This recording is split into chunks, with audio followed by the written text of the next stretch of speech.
Matapos ang kanyang health update, sinabi ng Queen of All Media na si Kris Aquino na uuwi na ng Pilipinas ang bunso niyang anak na si Bimby sa susunod na buwan.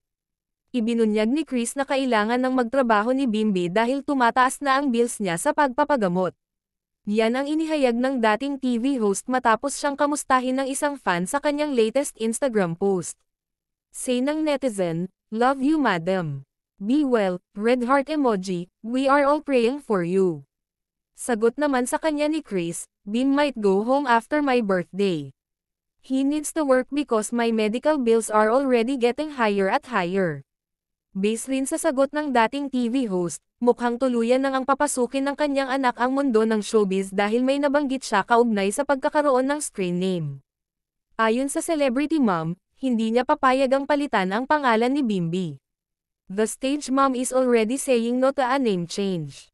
He'll stay as Bim. No last name, like Drake, saad ni Kris. Kung matatandaan noong Hulyo ng nakaraang taon nang ibinalita ni Boy Abunda na pinag-uusapan na ang pag-aartista ng anak ni Kris. Ayon sa tumatayong guardian ni Bim, nagkaroon sila ng exploratory meeting with the talent agency na Cornerstone Entertainment.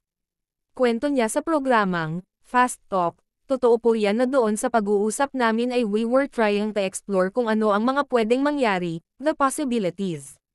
Kung, pwede bang mag-artista si Bim, ano ba ang gagawin? But it was more of an exploratory meeting," paliwanag niya.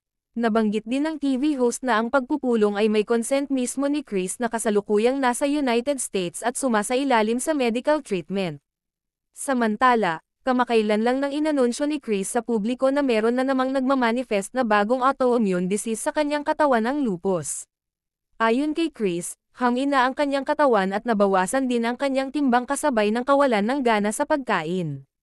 Ayon pa sa Queen of All Media, unti-unti nang lumalabas sa kanya ang mga symptoms ng SLE, o ang systemic lupus erythematosus, ang sinasabing most common form ng lupus.